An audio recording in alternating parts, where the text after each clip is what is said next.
أعزائي المشاهدين، أرحب فيكم مع حلقة جديدة من برنامج صواني خليجية تقدمها لكم يوميا هالة عبيد في وصفات شهية ولذيذة وسريعة التحضير ومقاديرها كلها متوفرة في البيت.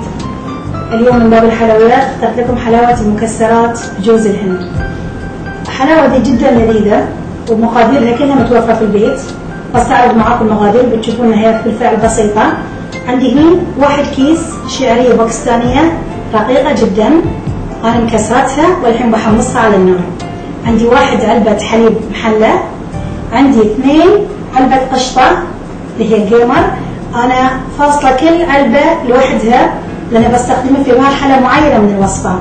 وعندي كوب مكسرات منوعة، وعندي كوب مسحوق جوز الهند، بارش جوز الهند. هني في البداية ببتدي بحمر الشعرية، بفتح النار وأنا أوريدي فاتح النار بس بزيدها شوي. سخن المقلاة عندي،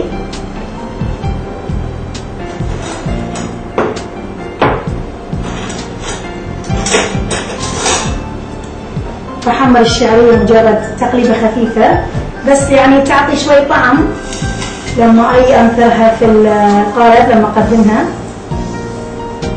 طبعا تي في أكياس جاهزة وتي على شكل اليو يعني اسطواني شوي، بس انتي بتاخذينها بتفتتينها باليد ومجرد انه بس يعني تقليبه خفيفه حتى بدون زيت، بس مجرد على النار.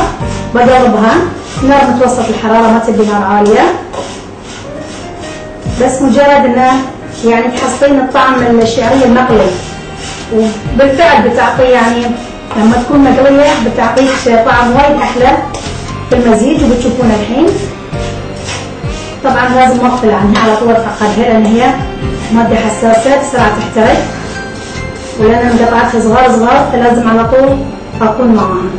بخليها على النار، نار مو عاليه. يعني انا الحين بحتاج اني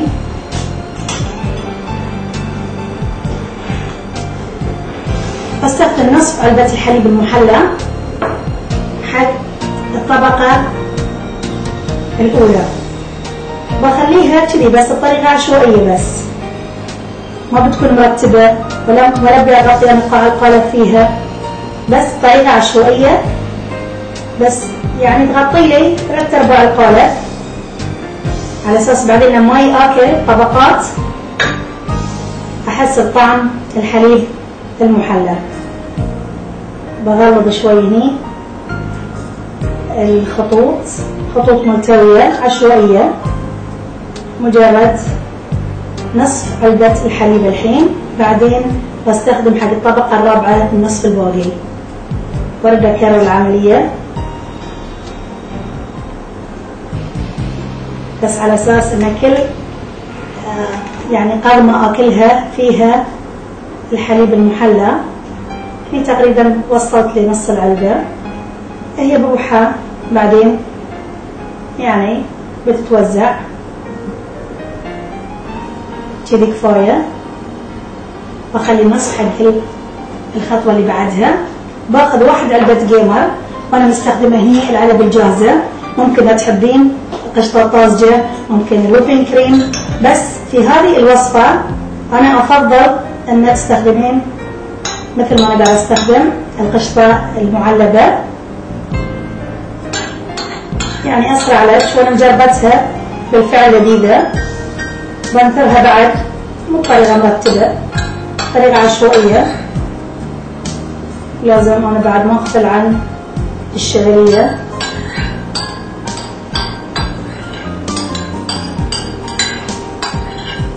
بنزل كل الكمية اللي عندي هني، بس مجرد إنه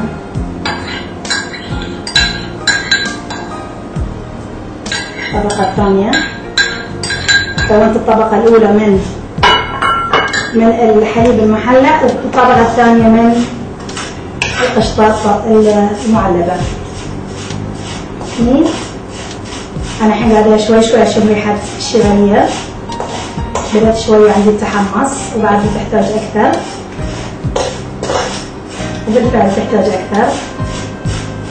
على بال ما أخلص أنا طبقاتي الحين أنا بحتاج في هالمرحلة الطبقة الثالثة.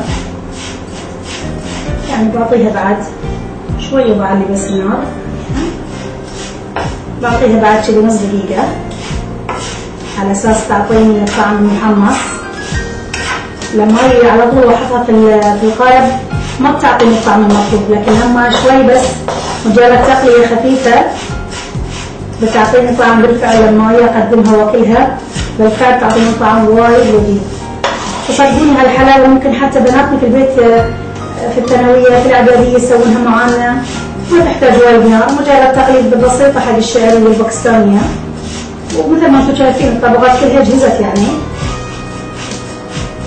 مجرد نفس التايزر صف طبقات، وبالفعل يعني حلاوة لذيذة وباردة ويعني سريعة التحضير. بتشوفون احنا ما بستغرب انا في التحضير اكثر من 9-8 دقائق.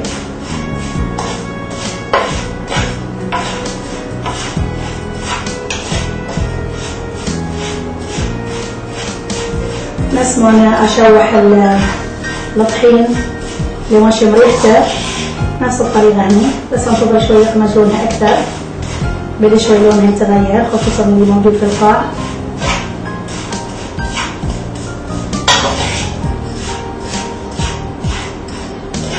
بعد تحتاج يعني نص دقيقه تقريبا.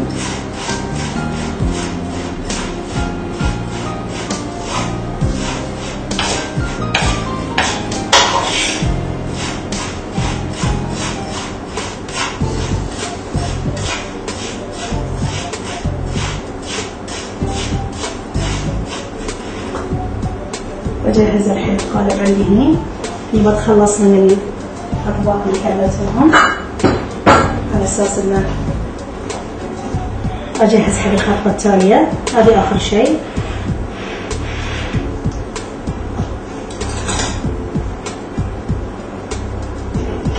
مجرد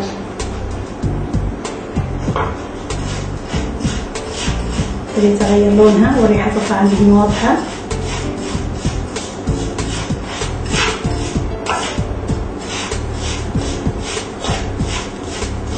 اللون بدي عليه يقبج،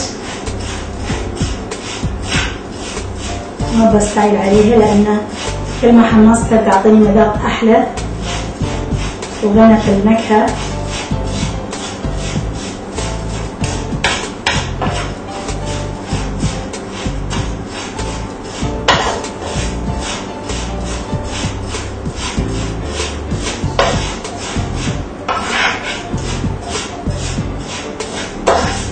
كذا عندي خلاص. أنا المقلة كانت اوريدي ساخنة لما أنا حطيتها، بأطفي النار عليها تحتاج أكثر خلاص، وبجيبها هني على أساس إني أوزعها. بدأت ما شاء الله ريحتها تطلع عندي هني واضحة.